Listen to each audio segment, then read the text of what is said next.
कुंभकर्ण और राम जी का युद्ध आप सुन रहे हैं। और भगवान ने कुंभकर्ण के ऊपर वानरों की रक्षा के लिए बाणों की वर्षा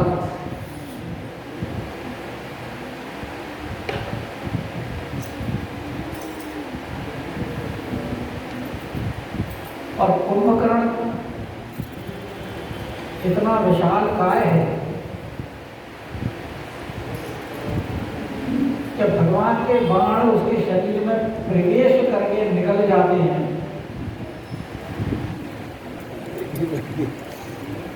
और वो गिरता नहीं है, कोई असर नहीं, बल्कि उसका शरीर सुशोभित हो रहा है। कैसे सुशोभित हो रहा है कि सोनीत श्रावक सोहे तनकारे,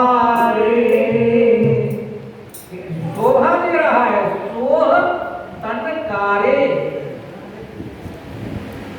जो खून उसके शरीर से रिस रहा है, निकल रहा है, सोनित श्रवत। अब बताओ, घायल में भी कोई शोभा होती है? लेकिन गोस्वामी जी कह रहे हैं नहीं, कुंभकर्ण का शरीर कैसा शोभायमान हो रहा है कि जनु का जल रूप नारे, मानो कोई काला विशाल पर्वत है और उस पर्वत से गेहूं के पतनाले बह रहे हैं। पर्वतों में नाना प्रकार के, अगर बरसात ना भी हो, बरसात में तो खैर बहते ही रहते हैं, तो वहाँ झरने वगैरह इत्यादि बहते रहते हैं। और जब वो उद्गम स्थल में अगर गेहूं का पर्वत है उसमें, तो वहां से होकर के आएगा तो गेहूं का रंग लाल, खून का भी रंग लाल, और खून का रंग भी लाल, और कुंभकर्ण का रंग काला, और कज्जल गिरी भी काला। जनु कज्जल गिरी, तो कुंभकर्ण का शरीर ऐसा शोभायमान हो रहा है जैसे कज्जल गिरी से गेहूं के पतनाले बह रहे हैं। और इतने बाण उसके शरीर में प्रवेश करके निकले हैं कि एक बार को कुंभकर्ण व्याकुल हो गया।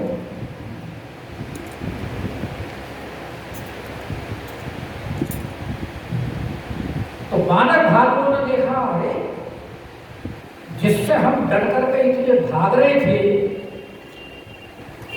राघवेंद्र सरकार ने तो इसको व्याकुल कर दिया बाण मारे। तो उनका उत्साह दोबारा लौट गया और बोले अब तो तमाशा नजदीक से देखना चाहिए।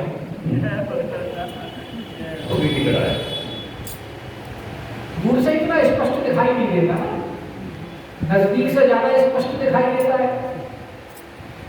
तो बिकल बिलोगी, कुंभकर्ण को वानर भालुओं में क्या देखा? विकल, व्याकुल। तो भालू कभी धारे, अब सारे लोग दौड़ पड़े कुंभकर्ण की तरफ। अब देखो ना, यहाँ परिस्थितियां कितनी जल्दी जल्दी बदल रही हैं। जब कुंभकर्ण ने वानर भालुओं को मारना शुरू किया तो कोई रुक नहीं रहा।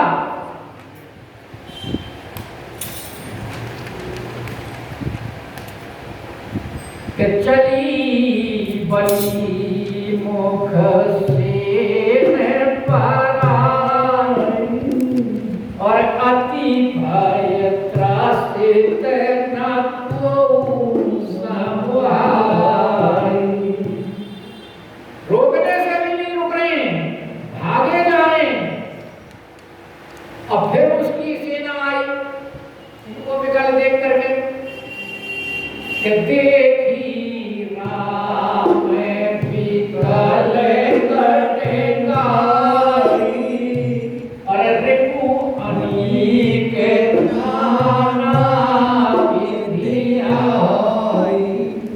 भगवान ने देखा कि अब हमारे वानर भालू भाग रहे हैं, राक्षस के ऊपर सबल होते जा रहे हैं, तो सुग्रीव की भीषण को वहां रोक करके कहा कि मैं देखूं खलबल दल। और जब भगवान लेकर के चले गए तो अब यहाँ कौन व्याकुल है? कुंभकर्ण व्याकुल हो गया। तो कुंभकर्ण के व्याकुल होने से जो व्याकुल वानर भालू थे वो दोबारा फिर लौट आए। तो कभी ये भाग रहे हैं, वो इनके ऊपर हावी हो रहे हैं, कभी वो जब भगवान ने समाप्त कर दिए उनको, तो अब ये वानर भालू आ रहे हैं कि बेकल विलोकी भालू आए। अब कुंभकर्ण ने देखा, अरे अभी तो ये मेरी डर की वजह से इतने भाग रहे थे कि रोके भी नहीं रुक रहे थे, बल्कि अंधे बहरे हो गए, कान से सुनाई नहीं दे रहा, मुंह से जबान नहीं निकल रही थी, और सिर छुपाने के लिए जगह ढूंढ रहे थे। और अब ये मेरे सर को दोबारा आए। तो कुंभकर्ण को हंसी आई। देखो इन वानरों का साहस, बेहसा जब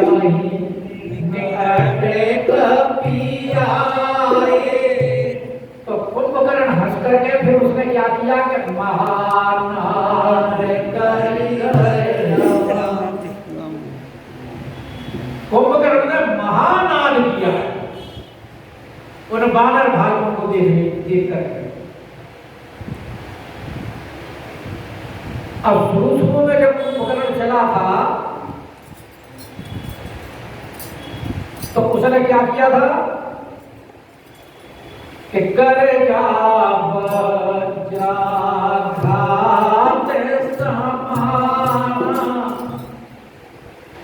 महिष खाई करी मदिरा पाना।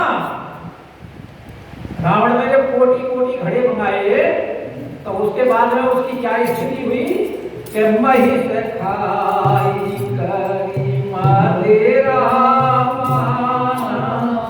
और गर्जा वज्राघात। उस समय इतनी भयंकर गर्जना की है जैसे वज्र गरजता है।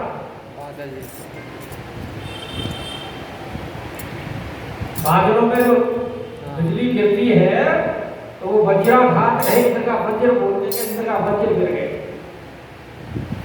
तो उस समय प्रचंड ध्वनि है, लेकिन उसके बाद में जब युद्ध हुआ है तो फिर उस दोबारा जो उसने गर्जना की है वो गर्जना में उसकी केहरी नाद कहा है। कहा है वो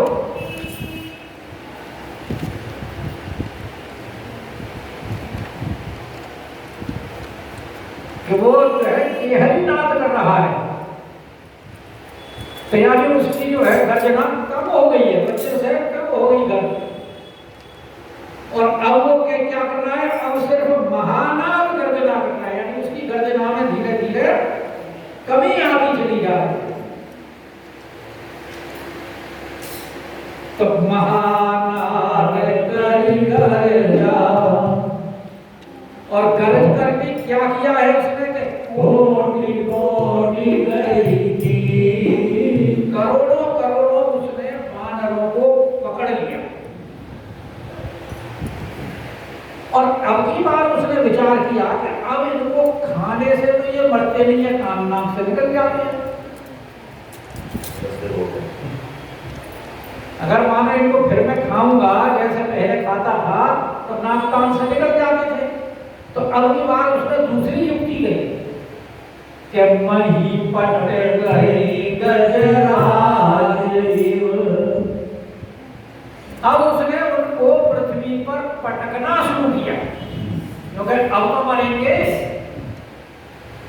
और पटकना भी किस प्रकार शुरू किया कि गजराज एवं, क्योंकि हाथी जब किसी को पकड़ के पटकता है तो पकड़ के पहले घुमाता है और घुमा करके फिर पटकता है, यानी चांस नहीं लेता वो बचने का। और शपथ करही दशसी, और मारता जाता है, रावण की दुहाई देता जाता है। तो भागे भालू और बलि मुख जूठा, और जो तमाशा देखने के लिए आए थे अब वो सारे के सारे झुंड बना बना करके भाग रहे हैं।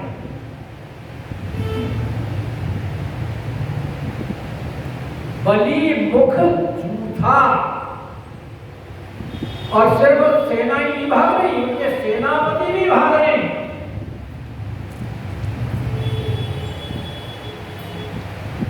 और इस समय उनकी स्थिति कैसी है कि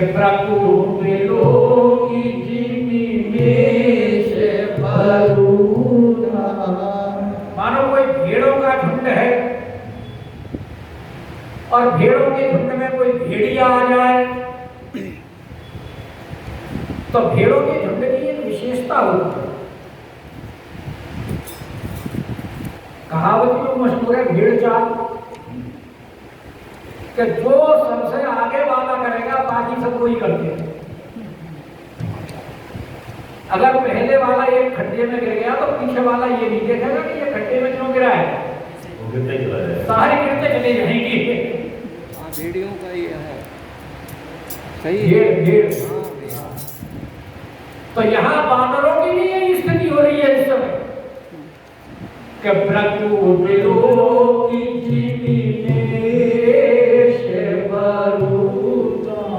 जैसे भेड़ियों को देख करके भेड़ों का झुंड भाग लेता है, ऐसे ही इस समय भेड़िया बना हुआ है कुंभकर्ण, और बानर भालू सेना क्या बनी हुई है, भेड़, और भाग ली वो वहां से। भगवान शंकर कह रहे हैं कि भये पार्वती, अब वो भागते जा रहे हैं कि चले भागी कभी भालू भवानी, लेकिन भागते भागते वो कर क्या रहे हैं, क्योंकि जब भी कोई भागता है तो व्याकुल होकर ही भागता है, और जब व्याकुल होता है तो उसे अपनी रक्षा की चिंता होती है, और रक्षा की चिंता होने पर फिर वो पुकार करता है, आर्त भाव होता है उसका। तो बिकले पुकारते आरते वाणी, तो आर्तवाणी से पुकार करते हुए भागे चली जा रही हैं। अब वो आर्तवाणी क्या है, वो अग्नि चौपाई में बता रहे हैं वो स्वामी। वो कह रहे हैं कि ये है निश्चर, कुंभकर्ण की तरफ इंगित करके कह रहे हैं कि ये है निश्चर दुकाल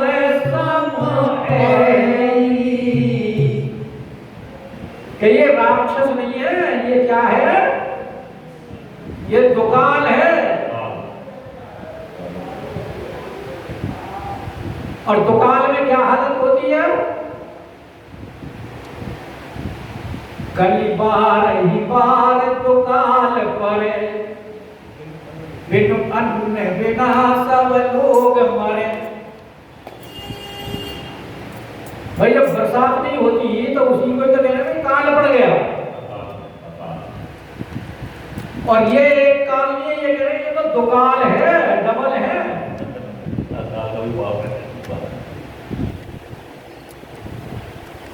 भूषण जी ने भी कहा था कि दुकाल पड़ा था जब मैं गया था, तो यहाँ भी वही कह रहे हैं कि यह निश्चर दुकाल सम है। कुंभकर्ण को भी लगा लो, मेघनाथ को भी लगा लो, या रावण को लगा लो। और काल कहाँ पड़ता है? देश के ऊपर।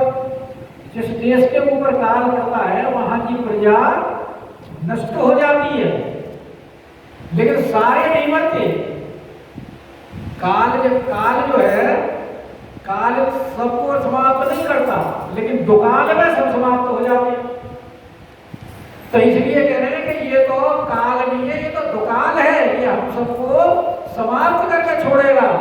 और पढ़ कहाँ रहा ये कि कपि कुल देश जो हमारे बंदरों के कुल रूपी जो देश है उसके ऊपर ये दुकाल गिरना चाह रहा है।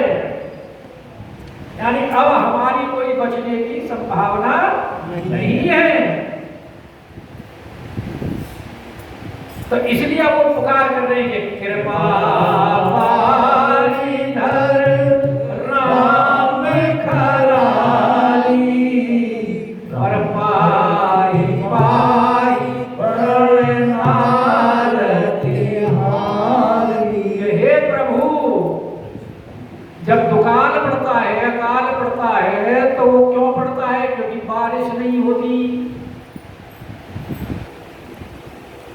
इसीलिए तो पड़ता है। तो इसलिए कह रहे हैं हे प्रभु आप अपनी कृपा की बरसात कर दो। क्योंकि आप कौन है? कृपा पारिधर। आप तो कृपा की बरसात करने वाले हैं। और इस समय हम कौन हैं? हम आर्त हैं, आपकी शरण में आए हैं। तो इसलिए आप हमें हमारी रक्षा करो, कृपा की बारिश करो हमारे ऊपर। कृपा पारिधर राम तो आप कौन है? आप राम हैं। और खर जैसे शत्रु का नाश करने वाले हैं। क्योंकि खरदूषण को ऐसे ऐसे वरदान मिले हुए थे जो अमर थे, किसी से परास्त नहीं होते थे। जो कि जब ऐसों को आपने परास्त कर दिया, हे राम खरारी, जब खरदूषण जैसे शत्रुओं का आपने समाप्त कर दिया, तो हमारी विपत्ति भी आप कृपा पारिधर राम खरारी। इसलिए हम आपसे प्रार्थना करते हैं कि पाहि पाहि प्रणतार तिहारी। आपके जो प्रणत होते हैं, शरणागत होते हैं, आप उनके कष्टों का हरण कर लेते हैं। जैसे सुग्रीव के कष्ट का हरण किया आपने।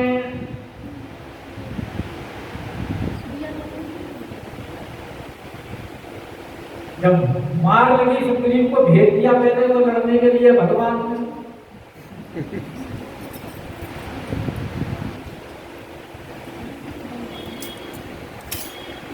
और जब मार लगी तो फिर बोला कि मैं जो कहा यह बंधु न होई।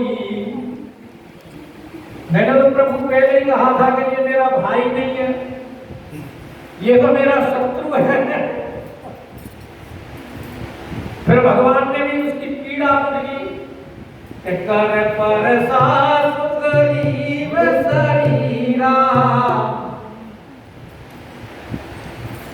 और उसके शरीर पर हाथ फेर गई। तन भा पुलिस गई सब पीरा। और फिर उसको राजा बना दिया। और यही विभीषण त्राहि त्राहि आरत हरण शरण सुखद रघुवीर। और भगवान ने मांगा तुरंत सिंधु कर। और भगवान ने तुरंत उसके तिलक कर दिया। तो जो कि उनकी पीड़ा आपने हल की है, इसलिए पाई पाई हम भी आपकी शरण में हैं। प्रणतारती, हमारे भी इस संकट को, कष्ट को दूर करिए, क्योंकि आप शरणागत को शरण देने वाले हैं। और जो आपकी शरण में आ जाता है उसे आप त्यागते नहीं हैं। तो आपने तो ये बात कही है कि शरणागत का मुझे निज अनहित अपमान, ते नर पावर पाप में नहीं दिलोगत राम। हालांकि सुग्रीव ने मना कर दिया था। जब दूतों ने कहा कि प्रभु आपसे मिलने के लिए आ रहे हैं, तो भगवान सुग्रीव से बोले भाई क्या करना चाहिए? तो सुग्रीव बोला कि जहां न जाए निशाचर माया, काम रूप के कारण आया। और सुग्रीव ने भी कहा कि नाथ दसानन कर में प्राता। तो सुग्रीव बोले कि ये रावण का भाई है। विभीषण जी ने बोला ये राम, तो सुग्रीव ने तो बोला था विभीषण के लिए कि ये रावण का भाई है, 10 सिर वाली का। राम जी बोले फिर इसमें चिंता की कौन सी बात है, मेरे भाई के तो 1000 सिर। अरे भाई उसके भाई के तो 10 ही हैं और मेरे भाई के कितने सिर हैं? कि जग में सखा निशाचर देते और लक्ष्मण हनहि निमिष में देते। तो इसमें चिंता की कोई बात नहीं है, क्योंकि जिस प्रकार की आता है वो है भांति तेरी आनो हंसी है कृपा के। जो कि चिंता की कोई बात नहीं है। तो भगवान तो आरती जो उनकी शरण में आ जाता है उसकी रक्षा करते हैं। इसीलिए बात वानर भालू भी कह रहे हैं कि पाहि पाहि प्रणतारति हाई। तो सकरुण भजन अरे सुनते भगवान। अब भगवान ने करुणामय भगवान ने जब उनके वचन सुने और करुणा भरी वचनों को सुना, तो भगवान चलिए सुधारि सरासत पाना। तो फिर उन्होंने अपने धनुष बाण का हाथ में लिया, चले सुधार करके चले हैं। और फिर बोले कि अच्छा भाई अब तुम्हें चिंता करने की आवश्यकता नहीं है, क्योंकि अब तक तो वानर भालू आगे चल रहे थे, राम जी पीछे थे। अब जब वानर भालू शरण में आ गए तो बोले जो शरण में मेरे आ गया तो अब तुम पीछे हो जाओ, अब आगे हम रहेंगे। क्योंकि भगवान तो शरणागत की रक्षा करने वाले हैं ना। जब रावण ने विभीषण के ऊपर शक्ति चलाई थी तो भगवान ने विभीषण को पीछे कर दिया था। तुरंत विभीषण पाछे मिला, तुरंत विभीषण पाछे मिला, सन्मुख राम सही सोई सेला। अपने हृदय में उसको लिया है। तो यहाँ भी कह रहे हैं अब तुम पीछे आ जाओ, अब आगे हम चलेंगे कि राम से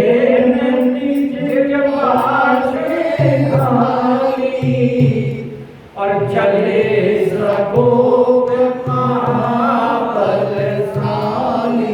अब भगवान थोड़े क्रोधित होकर के और चल रहे हैं। और भगवान के लिए क्या कह रहे हैं गोस्वामी महाराज? महाबलशाली। राघवेंद्र सरकार के लिए कहा है महाबलशाली, क्योंकि अब इन्होंने जो कुंभकर्ण जैसा जो महाबली है उस महाबली के सालक हैं, ये सामने वाले हैं।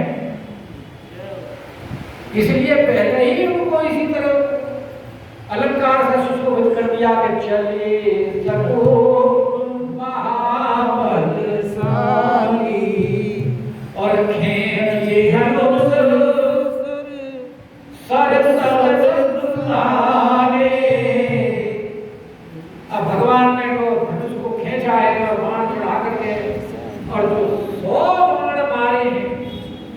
छूटे तीर शरीर समाने। इधर से तो प्रत्यक्षा से बाण निकले हैं कमान से, और उधर कुंभकर्ण के शरीर में प्रवेश किए। और जब कुंभकर्ण के शरीर में प्रवेश किए तो कुंभकर्ण को क्रोध आया कि लागत सर्व और अब बाण लगे हैं तो वो राम जी की तरफ क्रोध से दौड़ा है, क्योंकि वो तो आया ही राम जी के लिए है। कुंभकर्ण का जो युद्ध है वो सिर्फ राम जी के ही लिए, क्योंकि अगर राम जी को मैं समाप्त कर दूंगा तो समाप्त हो जाएगा। और वाल्मीकि रामायण में यहाँ तो खैर इन्होंने नहीं बताया कि लक्ष्मण ने युद्ध किया है, वहां तो लखनलाल जी ने पहले कुंभकर्ण से युद्ध किया है, और कुंभकर्ण उस लखनलाल जी के युद्ध को देखकर बड़े प्रभावित हुए हैं, और कुंभकर्ण ने प्रशंसा की है लखनलाल जी की कि तुमने जो युद्ध किया है मैं तुम्हारे इस युद्ध से परम संतुष्ट हूं, पर मैं तुमसे युद्ध करना नहीं चाहता, मैं तो राम से युद्ध करूंगा, मुझे ये बताओ कि वो कहां है। तब लखनलाल जी ने इशारा किया था, तो और यहाँ ऐसा कोई वर्णन नहीं किया गोस्वामी पाद ने, तो वो कहते हैं कि लागत सर धावार से भरा और उधर डगमगत डोलती। अब जो धाया है, दौड़ लगाई है, तो उसके दौड़ने से ऐसा लग रहा है कि जैसे कोई पर्वत जो है वो दौड़ रहा है, और उसके दौड़ने से पृथ्वी डगमगा रही है। उधर डगमगत डोलती धरा, कि पर्वत पृथ्वी के डगमगाने लगे हैं और पृथ्वी भी हिलने लगी है। तो लीन है एक तो कुंभकर्ण जब दौड़ा है तो दौड़ते हुए उसने अपने सीधे हाथ से एक पर्वत को उखाड़ दिया, और उस पर्वत को रघुकुल तिलक भुजा सोईकार। जैसे ही उस पर्वत को उठा करके वो डालना चाह रहा था, इतने में राघवेंद्र सरकार ने उसकी वो भुजा काट दी। रघुकुल तिलक है ना, और रघुकुल जो है वो दुष्टों को दंड देने वाले हैं, और ये उस कुल के तिलक हैं। तो जो अपराध कर रहा है वो पर्वत को जो गिराना चाहता है, तो उसकी उसी भुजा को काट दिया। रघुकुल तिलक भुजा सोईकार और धावा पावे बाहु गिरधारी। फिर उसने उल्टे हाथ से पर्वत उठाया तो प्रभु सो भुजा काटी, तो भगवान ने उसकी वो भुजा भी काट दी। अब दोनों भुजा नहीं है उसके, नाक कान पहले ही कट चुके हैं। तो अब कैसा प्रतीत हो रहा है कि काटे भुजा और सो है नल कैसा, अरे पश्चहीन मंदर की जैसा। क्योंकि पहले पर्वत पंख वाले हुआ करते थे, और वो जहां तहां कहीं आबादी के ऊपर के बड़ा अनिष्ट करते थे, नुकसान करते थे। तो इंद्र ने सबके पंख काट दिए। तो अब वो पर्वत जैसे देवड़ों कितने अच्छे लगते हैं एक जगह पड़े हुए। तो यहाँ कुंभकर्ण भी उसी प्रकार का दिखाई दे रहा है कि काटे भुजा। जब भुजा कट गई तो पर्वत के ही समान दिखाई दे रहा है इतना भुजा का। काटे भुजा सोह खल कैसा और पश्चहीन मंदर गिरि जैसा। लेकिन पर्वतों में और कुंभकर्ण में एक अंतर है। ये पर्वत चलने वाला पर्वत है, क्योंकि अभी पैर नहीं कटी ना, अभी हाथी तो कटी है, और बाकी पर्वत जो है वो एक ही जगह रहती। तो उग्र विलोकनी प्रभु ही मिलोगा। अब उसका क्रोध और भी भयंकर हो गया, तो उसने अपने क्रोध करके भगवान की तरफ देखा। हालांकि भगवान के दर्शन करने के ही लिए तो वो आया था ना, त्रेताव विमोचन के दर्शन जाकर करूंगा, उसने यही कहा था ना रावण के सामने। तो त्रेताव विमोचन के समय में उस समय भक्ति भाव था, लेकिन इसका भक्ति भाव जो है वो बैर का भक्ति भाव है। तो इसलिए यहाँ क्रोध में भर के भगवान को देख रहा है कि उग्र विलोकनी प्रभु ही मिलोगा, और कितना क्रोध करके देख रहा है कि ग्रसन चरण मानहु त्रैलोक, मानो त्रिलोकी को ही ग्रसन यानी खाना चाहता हो। तो त्रिलोकी ग्रसने का भाव यहाँ ये है कि भगवान कौन है? त्रिलोकीनाथ। और इस समय इसका भाव है भगवान को निगलने का। तो त्रिलोकीनाथ भगवान को निगलने का भाव होने से यहाँ ये भाव दिया कि ग्रसन चहते मानहु त्रैलोका, यानी तीनों लोगों को ग्रसन करना चाहता है। तो करी चित्कार घोर अति, अरे